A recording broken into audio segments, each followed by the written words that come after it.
Okay. All right. Ladies and gentlemen, this is the moment of joy in the city of Ogbomoso, your state. Here comes Mama Lamo, walking majestically, the valiant woman in the whole Nigeria, in the whole world now. Congratulations, ma. Congratulations, ma. Congratulations, ma. We're really happy. The whole Nigeria is happy to see you smiling. Congratulations. Ladies and gentlemen, all over the world, Mama Lamo has been discharged and she's here, healthy and healthy. We are saying congratulations. Mama, edupe. Inu olope lewa. Inu olope lewa. Teba ribi, prof ṣe Johnny Ijo Sunday. Ijo to Johnny Baptist Church Okele Ijo Sunday mi riru eri. We are really happy for you. Congratulations, mommy. Congratulations. More grace, long life to you. Aja to reni ekun to bo ni. Nkan tí nkan ko de ṣe yin, nkan ò ní ṣe mi yin mo. We are really happy for you. We are really happy for you. Congratulations, ma. Congratulations. Gbogbo ẹ̀yin ọmọ Nigeria. Mama Lamo náà lọ lé yìí o. A dúpẹ́ lọ́wọ́ yín gan. Prof, we're really happy for you, happy for your family. Now she's working late and early. Lágbára Ọlọ́run, oore yẹn kò ní kù sẹ́yìn mọ́, aburú yẹn ò ní kù sẹ́yìn mọ́. Thank God. Oh God, that's the moment. Everybody, this way, this way, this way. Congratulations, congratulations. It's a great time. It is well, it is well, it is well.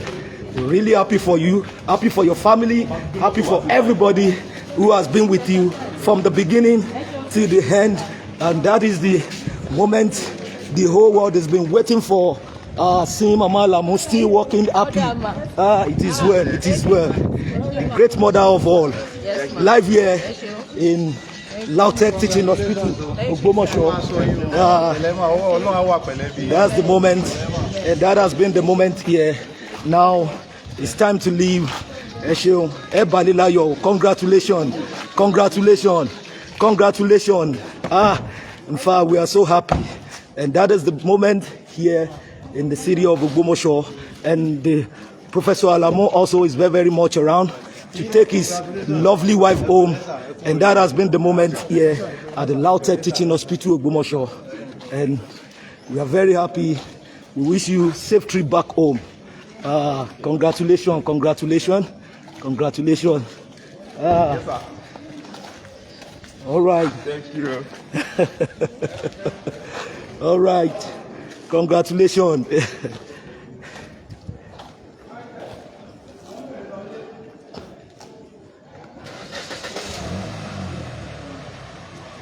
All right, ladies and gentlemen, here comes Mama Lamo and the professor and every member of the family leaving the hospital very hurt and healthy now. There's nothing wrong with that. She's very happy, smiling home and agile. We say congratulations to you. On behalf of good people of Ogbomoso land, we're very happy for you and we're saying congratulations. We pray God Almighty will keep you live, health and healthy and grant you more long life, because you're serving this nation and you really, really dedicate to your duty, and out of duty, this is one of it. We're saying goodbye to you. Wish you safe trip back home. Bye.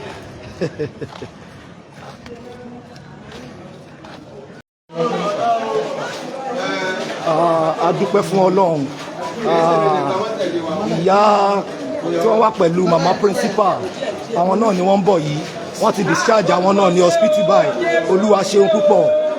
Ẹ rí abáyín dúpẹ́ wájú Ọlọ́run o. Ọlọ́run ní jẹ́ kó kú lẹ́yìn mọ́. Ẹ jẹ́ kí wọ́n ṣe ẹ̀jẹ̀ ó ti tó. Ìṣẹ́jú kan ní kámẹ́rà yẹn rẹ̀. Ẹjọ́ ọ̀ya. Ọlọ́run ẹ dárúkọ yín. Orúkọ yín. Orúkọ mi ní dáhùn lọ́nà. Ẹ̀wò tí wọ́n bá ti ráyè ṣe ní Bóyá ẹ máa sọ̀rọ̀. orúkọ mi ní dáhùn sí Mary Tèmítọ́pẹ́. Okay.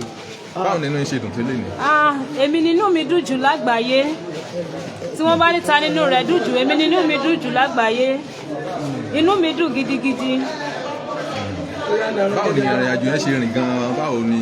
A dúpẹ́ lọ́dọ̀ Ọlọ́run, àfògo fọ́lọ́run, mo dúpẹ́. Ẹ dúpẹ́ lọ́wọ́ àwọn ìjọba tí wọ́n ṣe lè fún. Mo dúpẹ́ lọ́wọ́ ìjọba, mo dúpẹ́ lọ́wọ́ gbogbo àwọn ìjọba tí wọ́n gbàgbé wa sínú igbó. adúpẹ́ lọ́wọ́ gbogbo àwọn ọmọ orílẹ̀-èdè Nàìjíríà, adúpẹ́ lọ́wọ́ gbogbo àwọn agbófinró, adúpẹ́ fún iṣẹ́ takuntakun tí wọ́n ṣe lórí wa tí wọ́n jẹ́ ká ṣègbè sínú igbó, adúpẹ́ o, a sọ pé wọ́n ṣe o, lágbára Ọlọ́run irú eléyìí kò ní jẹ́ ìpín gbogbo wa.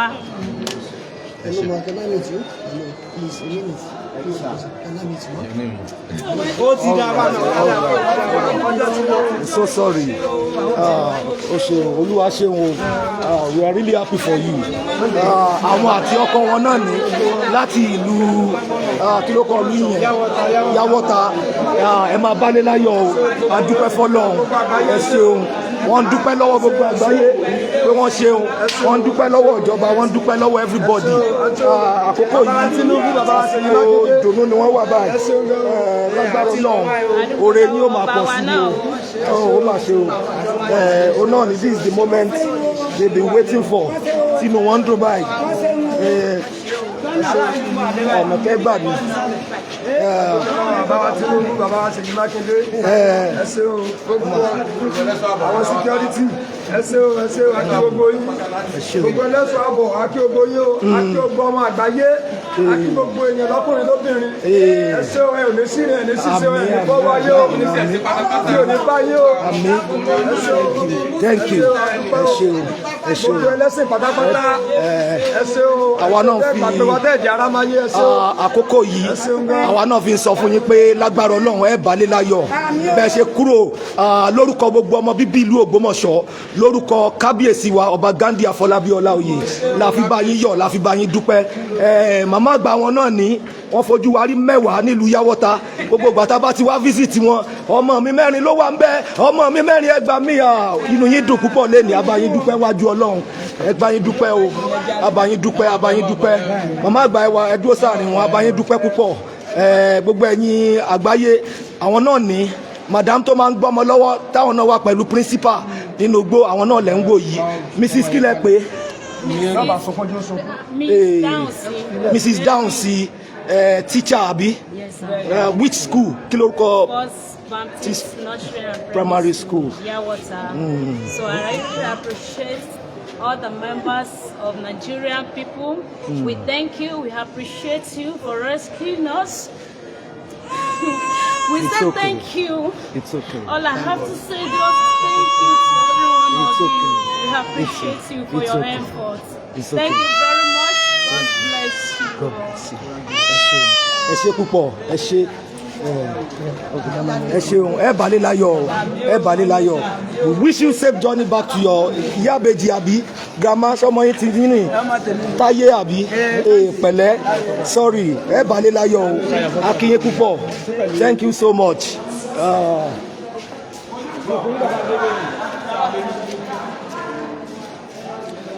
Yeah, at this moment we are still going up to see more of them. Now they are going back home. On their way to Yáwọ́ta this evening. So we wish them safe trip back home. That has been the situation over here live at Lautech Teaching Hospital, Ògbómọ̀ṣọ́. They were discharging them gradually one by one, and as it unfolds down here, we'll let everybody know this has been the situation live here at Lautech Teaching Hospital, Ògbómọ̀ṣọ́. That's where we are at the moment.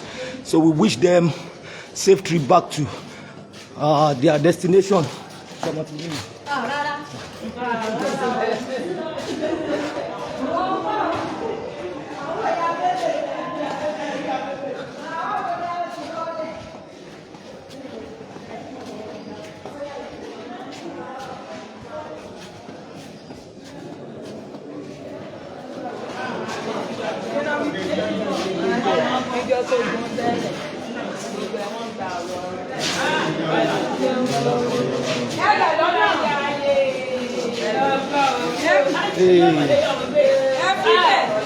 Ẹ kú oríire ma ẹ kú oríire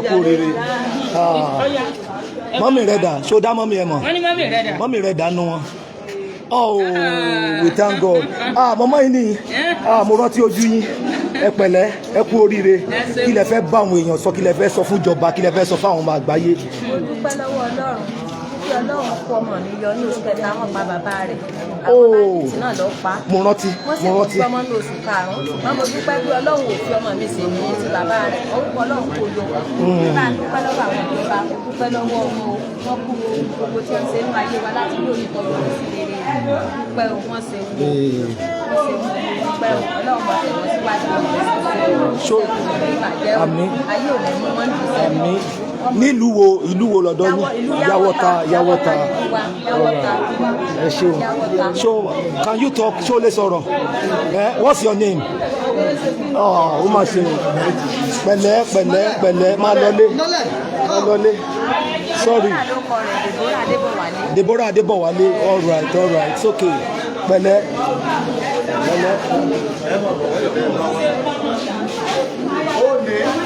A wà ní Lautech Teaching Hospital ibi tí wọ́n ti ń discharge àwọn ọmọ yẹn lẹ́yọ kọ̀ọ̀kan báyìí tí àwọn òbí dẹ̀ ti ń dúpẹ́ lọ́wọ́ Ọlọ́run ọmọ ṣọmọ tí yín nì lórúkọ rẹ̀ ọyẹ́dàpọ̀ ara rẹ̀ kò lè tí sọ̀rọ̀ báyìí ẹ pẹ̀lẹ́ ẹ dúpẹ́ lọ́wọ́ gbogbo àwọn àgbáyé a dúpẹ́ lọ́wọ́ Ọlọ́run fún oore tọ́lọ̀ ń ṣe nínú ayé wa nínú Ògbómọ̀ṣọ́ a dúpẹ́ lọ́wọ́ lọ́ba a dúpẹ́ lọ́wọ́ àwọn àjòyìn gbogbo àwọn àmọ̀tẹ́kùn gbogbo wọn la dúpẹ́ lọ́wọ́ wọn gbogbo oore tọ́lọ̀ ń ṣe ànírírú èyí mọ́dọ́gbòmọ̀ṣọ́. àmín ẹ ṣeun pẹ̀lẹ́ kí lorúkọ ọmọ yín Lídíà Adéwọlé ẹ mọ bàbá ó yá ṣó ti lè sọ̀rọ̀ Lídíà ṣó lè sọ̀rọ̀ mọ́mì rẹ̀ ni sorry pẹ̀lẹ́ class kí ló wà primary 1 pẹ̀lẹ́ sorry mọ́mì Lídíà kí lẹ fẹ́ bá àwọn àgbáyé sọ inú yín ti in fact ojú yín ti yàtọ̀ ẹ pẹ̀lẹ́ màmá àgbà ó yá ẹ sọ̀rọ̀. àwa gan àwọn gramani ó yá ẹ dúpẹ́ lọ́wọ́ gbogbo òdílé. a dúpẹ́ lọ́wọ́ Ọlọ́run a dúpẹ́ lọ́wọ́ gbogbo àgbáyé gbogbo abiyamọ àgbáyé a dúpẹ́ o fún iṣẹ́ ribiribi tí wọ́n ṣe a dúpẹ́ lọ́wọ́ wọn pé wọ́n jagun àjàyè lórí àwọn ọmọ wa adúpẹ́ lórí àwọn ìjọba náà lórí gómìnà pírẹsidẹ́ǹtì lórí àwọn ìránṣẹ́ Ọlọ́run gbogbo àwọn mùsùlùmí gbogbo abiyamọ àgbáyé ìlà kí wọn pé wọ́n ṣe o adúpẹ́ o pé wọ́n gbá wọn ọmọ wọn ránú pé wọ́n ṣe gan o adúpẹ́ láyọ̀ àwọn grandma kejì ẹ̀yin náà fẹ́ dúpẹ́ ó yẹ dúpẹ́. wọ́n ní ẹ̀yin náà dúpẹ́ ẹ̀rín náà ni wọ́n máa kọ́. ìlú wo lọ́dọ̀ tí yín. Yawota wọ́n ti pa àwọn ọmọ gangan lọ. ó ṣe ẹ balẹ̀ láyọ̀ ṣé ń lọlé lálẹ́ yìí. mo lọlé. ẹ délé lálẹ́ yìí. ṣékèṣe pé ti pàtẹ ìdárayá. ọ̀dà ẹ balẹ̀ láyọ̀ ẹ ṣeun all right kí lórúkọ ẹlẹ́ẹ̀kan sí i. Lídíà all right juwọ́ sáwọn èèyàn pẹ̀lẹ́ congratulations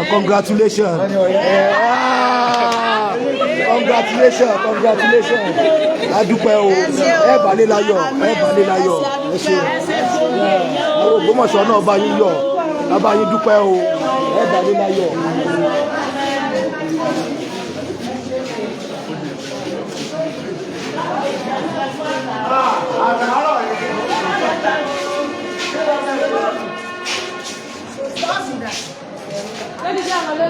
ṣé ẹ gba pọ́ọ̀sì lọ́wọ́ rẹ̀ ni ẹ̀ẹ́dá ló gba pọ́ọ̀sì lọ́wọ́ rẹ̀ ó mú pọ́ọ̀sì àyà mi fi já.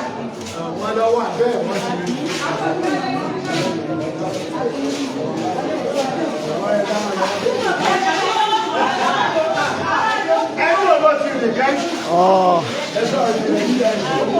Ladies and gentlemen, with time we'll keep you updated as it unfolds down here. Wọ́n ṣe ń discharge wọn lẹ́yọ kọ̀ọ̀kan náà lẹ́ ń rí tó bá ti á mọ̀ tó jẹ́ kẹ́ ẹ mọ̀ bí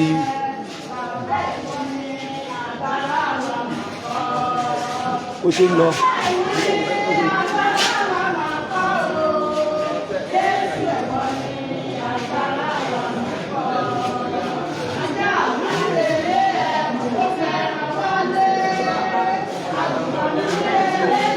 a dúpẹ́ lọ́wọ́ ìjọba.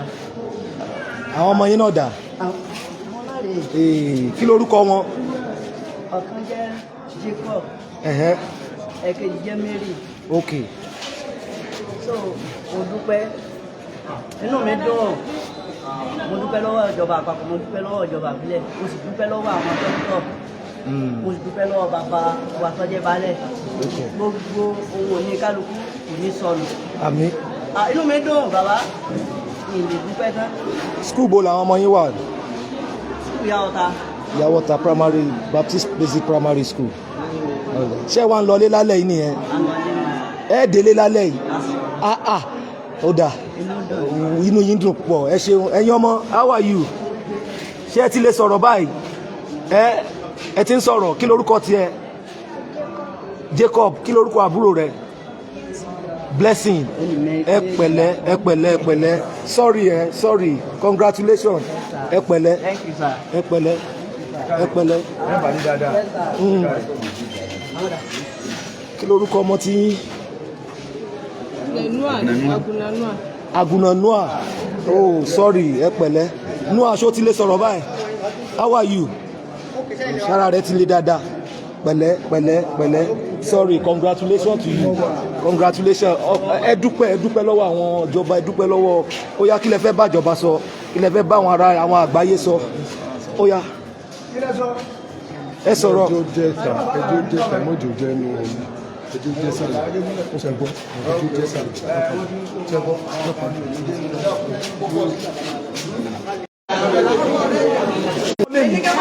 A gba owó lọ́wọ́ rẹ̀. Ìyá testimony rẹ̀ o. Testimony mi. Ìyá testimony. Oh my God. This is a moment of joy in Ogbomoso. Ọ̀gá.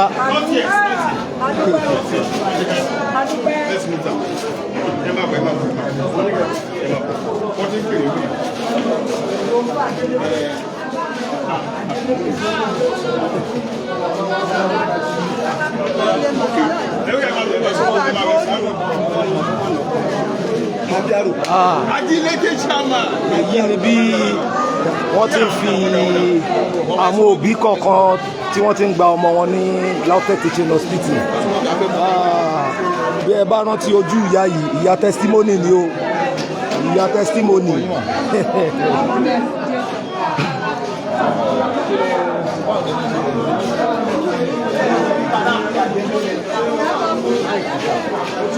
Ọlọ́run ọba tó ní ayé àtọ̀run, mo dúpẹ́ gidigidi lórí àwọn àṣeyí Bámidé, Tinubu, gbogbo àwọn àmì, gbogbo àwọn àbákẹ́kọ̀ọ́, gbogbo àwọn ọdẹ, gbogbo àwọn pásítọ̀, gbogbo àwọn lẹ́ẹ̀kì Nàìjíríà yìí àtàwọn mùsùlùmí tí àwọn ará wa lọ́wọ́ pẹ̀lú àdúrà pẹ̀lú ààwẹ̀ àtàwọn tó fi ẹ̀mí wa kalẹ̀ fún ọmọ wa táwọn wà ní àwọn ajínigbé táwọn ti gbìyànjú táwọn àgbà fún wa oore kò ní tán ní ìdílé ẹnìkọ̀ọ̀kan wa bí àwọn ti gbà wọn máa wá lé wa lọ́wọ́ àwọn gbọ̀ọ̀rù àtàwọn áńgẹ́lì agbára tó jẹ agbára lọ Olúwa ó gbé lé wọn lọ́wọ́ iṣẹ́ wọn ò ní bàjẹ́ àwọn ọmọ wa náà rà nípàdé lórí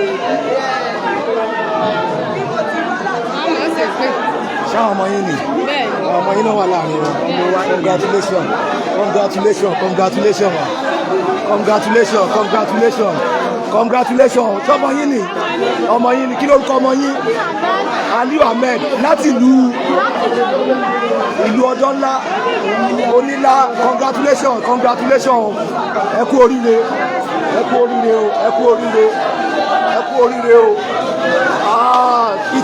This is ìyá ẹ kú oríire o, ẹ kú oríire, ẹ kú oríire. Ìlú wo lẹ ti wá? Yàwọ́ta. Congratulations. Ẹ dúpẹ́ lọ́wọ́ ìjọba, ẹ dúpẹ́ lọ́wọ́ everybody o. Ó dúpẹ́ lọ́wọ́ ìjọba Tinubu, Ṣèyí Mákindé, gbogbo àwọn ẹlẹ́ṣọ́ ààbò pátápátá àti gbogbo àwọn ìránṣẹ́ Ọlọ́run, gbogbo orílẹ̀-èdè yàtẹ̀ òkè òkun a dúpẹ́ lọ́wọ́ wọn.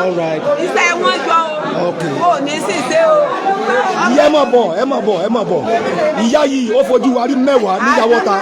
Ìyá bó nínú yín ṣe dùn tó lẹ́ni. Gbogbo ẹ̀yin ará létẹ̀ ń wò wá. Ìyá ọlọ́mọ mẹ́rin tó wà láàrin wọn ní tó ń pariwo ní Yàwọ́ta ń jọ sí. Ìyá ẹ̀ lélẹ́yìí o, ó yẹ máa dúpẹ́. Ọdún wa mo dúpẹ́ wọn, mo dúpẹ́ lọ́wọ́ gbogbo àgbáyé. dúpẹ́ lọ́wọ́ gómìnà wa, mo dúpẹ́ lọ́wọ́ ààrẹ, mo dúpẹ́ lọ́wọ́ gbogbo àwọn ọmọ mi márààrún ni wọ́n pẹ́ tìyàwó ọmọ mi, gbogbo wọn ni mo rí. Gbogbo àwọn ọmọ yín márààrún ló padà. Bẹ́ẹ̀ni wọ́n padà láàyè. Mo dúpẹ́ lọ́wọ́ gbogbo ẹ̀yin ìjọba o, gbogbo wọn ni wọ́n fẹ́ yín, gbogbo àwọn àmọ̀tẹ́kùn, gbogbo àwọn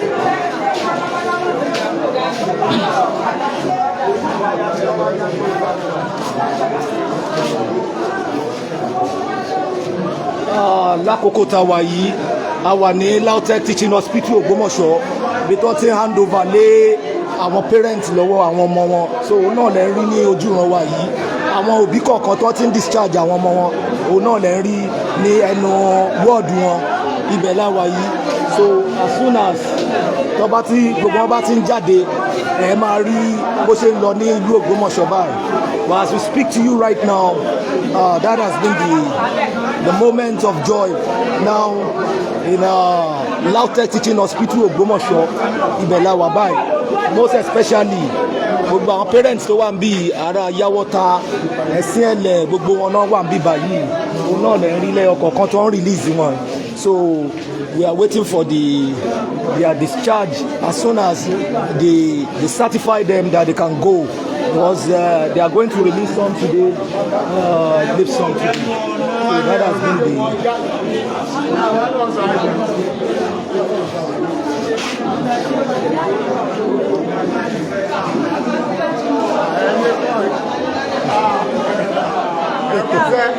aráàlú wo ìlú wo lẹ́yìn ti wá?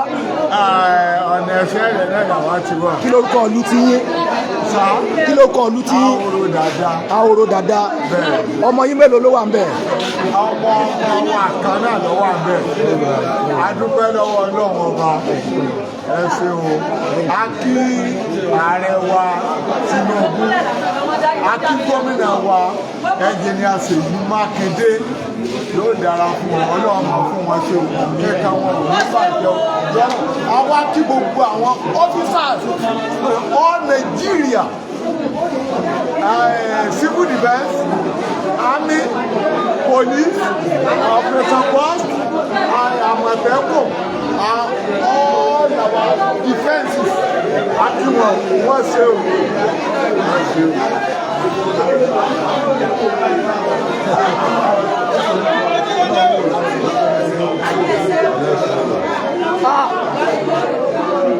Gbogbo ẹran lẹ́tẹ̀ ń wò wá, kábíyèsí Ẹlẹ́sìn Ẹ̀lẹ̀ àwọn ní láàrin wa yìí. Kábíyèsí, you are highly welcome. We really appreciate you. Ẹ ṣeun gan láti wá dúró sí àwọn èèyàn yín. Kábíyèsí Ẹlẹ́sìn Ẹ̀lẹ̀ wọ́n ti wà láàrin wa ń bí o, òun náà lẹ́ ń wò yìí. Kábíyèsí, congratulations. Kí lẹ ní sọ fáwọn èèyàn? Kí lẹ ní sọ fáwọn èèyàn báyìí lákòókò yìí? Màá pè padà. This is a moment of joy nílùú Ògbómọ̀ṣọ́ báyìí. I call you back. Kábíyèsí, kí lẹ ní sọ fáwọn èèyàn? Àwọn wo lẹ fẹ́ dúpẹ́ lọ́wọ́ wọn? Bó nínú yín ṣe dùn? Ẹ̀yin gan ti yàtọ̀ lọ́wọ́ ẹnu jẹta. Tó báyìí ní gbogbo ọ̀sẹ̀ tó lọ. Hello, mo wà teachers week, mo wà teachers week. Ìyá yìí ni adúpẹ́ lọ́wọ́ Ọlọ́run, adúpẹ́ ẹ̀rín ayọ̀ rẹ̀. Kábíyèsí, ẹ báwọn èèyàn ní gbólóhùn kan àbí méjì. Mo dúpẹ́ lọ́wọ́ Ọlọ́run.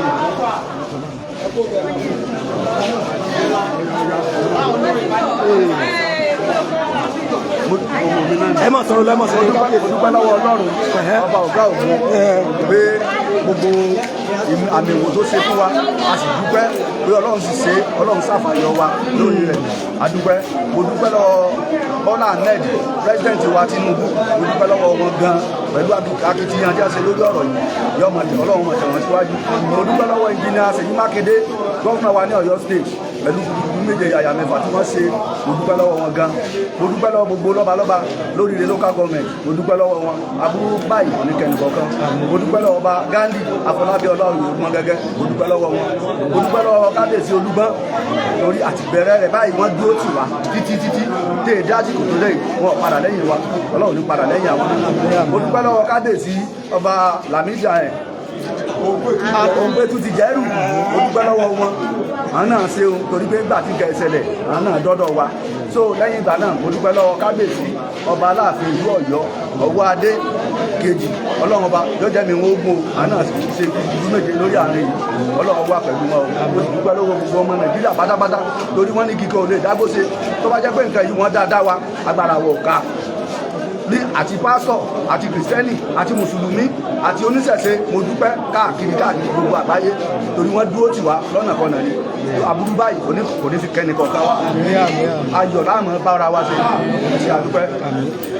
ẹ ṣe púpọ̀ ẹ balẹ̀ láyọ̀ kábíyèsí orí inú bẹ́ẹ̀ bíbí inú yín ṣe ń dùn ó dà pé fi Ògbómọ̀ṣọ́ lẹ̀ lálẹ́ ìbá ṣé celebration wà lé lálẹ́ ká mọ̀ tẹ́lẹ̀ yín lọ yéé ẹ sí ẹ̀lẹ̀.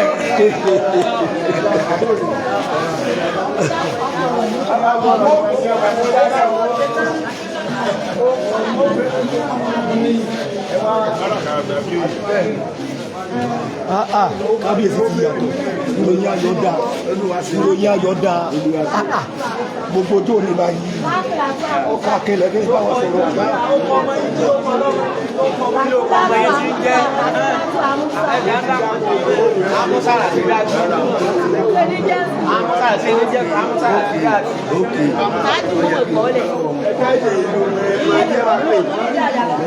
Kábíyèsí tó láwọn lọ́rọ̀ sọ o ó yá. Mo dúpẹ́ lọ́wọ́ sẹ́yìntọ́ Fatai Buhari Ìbàpọ̀n àwọn náà ṣe búburú gbègbè yàyà mẹ́fà. Mo dúpẹ́ lọ́wọ́ Ọlámẹ́jì Àlàó ọmọ Akálà mo dúpẹ́ lọ́wọ́ rẹ̀ gan Ọlọ́run ní padà lẹ́yìn tiẹ̀ náà. Mo dúpẹ́ lọ́wọ́ City Boy àwọn náà gbìyànjú Ọlọ́run ní padà lẹ́yìn wọn. Mo dúpẹ́ lọ́wọ́ Bonfik Sẹ́nitọ́ Ayọ̀ Adéṣeun gbogbo àwọn pátápátá mo dúpẹ́ lọ́wọ́ gbogbo wọn. Mo dúpẹ́ lọ́wọ́ Ọlátẹ́jú Michael tó jẹ́ chairman wa ní Onílé local government Ọlọ́run ní padà lẹ́yìn rẹ̀ tọ́sọ́tò lòun náà ṣe gidi gbé méje yàyà mẹ́fà Ọlọ́run gbàdúrà wọn. ṣe púpọ̀ ẹ ṣeun.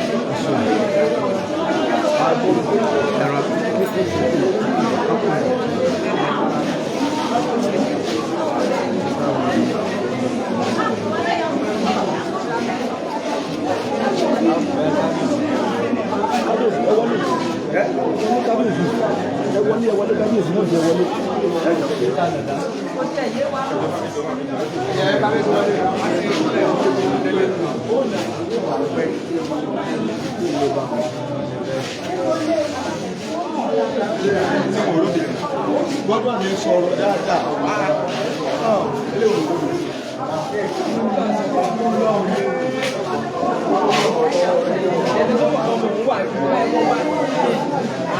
Ọ̀gbọ́n lọ́sí àbí ọ̀gbọ́n.